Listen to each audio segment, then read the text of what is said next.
free. What I want you guys to do is to read through this chapter for me and just highlight the most important factors that you could get from this chapter that you can apply to your relationship with all the stakeholders and the innovation, and how important the stakeholders is. So I want you guys to do a bit of a write-up, not too long, not more than a page at least, or at most, but just to highlight a couple of things that stood out for you personally in this chapter. So I'm gonna open a portal underneath the informal assessments, Turnitin report, and then you guys can just submit it by next week Wednesday. So I'll also just make an announcement for that. So please make sure that you guys are able to download the book and actually have access to chapter 3. So okay, so this is actually something just to promote and to get you guys actually on it, to get your books downloaded and actually put some effort into that. Okay, so going right into the chapter, and this is the same as what we've done in the previous in the workshop. So you will see that we've got a bit of an introduction. A couple of things which I just highlighted is the saying of Henyon, who says beautiful things only offer themselves to those who offer themselves to beautiful things. So innovation is very much the same.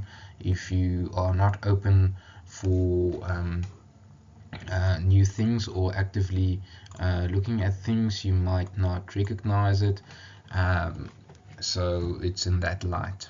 Then the other definition that also assists with innovation, describing it, is the concept of innovation is a concept that is commonly used yet hard to define meaningfully. We effortlessly think about the concept and seldom think about it. What it basically says is it's not a tangible thing. Innovation is really relative to the times. I mean, sometimes if you think about the development of plastic, it was a big thing, but nowadays plastic is becoming a problem. Now that new innovation is not really relative to, or is becoming a bit of a health hazard. So now one has to think a little bit out of the box, and one has to apply what is best at that time, or this time, going for, in this example, for instance, to a paper bag system, or developing a recyclable plastic bag or so. So it really depends on your times, and so sometimes it's not really tangible what innovation is. Innovation, just a third point, entails the reconfiguration of already existing elements. So we've talked about that extensively, but this specific chapter is where the recombination takes place, or taking place, and with what implications for the elements being combined.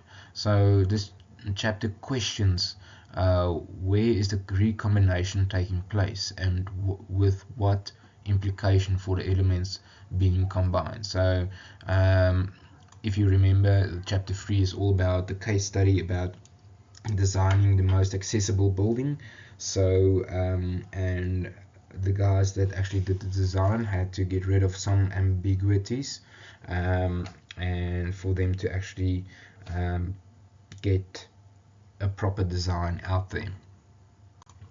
Okay, so a few concepts that was highlighted, or definitions given in the chapter as well. In the dictionary terms, innovation means to make changes in something established. Okay, the second definition on here is innovation is the successful exploitation of new ideas. Okay, that's another concept. And then innovation entails searching for new ideas, selecting the good ones, implementing them, and capturing the value in the market. It implies achieving something new by rationally selecting by rationally selected means of procedures. So you can make it a little bit more tangible, but it has a certain amount of dreaming involved in it. But So that is basically what we've got. We've got the contrast of it not being tangible, being a dreamer, thinking about Star Trek and Back to the Future and all of those items, which were basically just people's dreams that in many instances, actually most of the items in those movies actually became new technologies, and is today some of the items are actually used.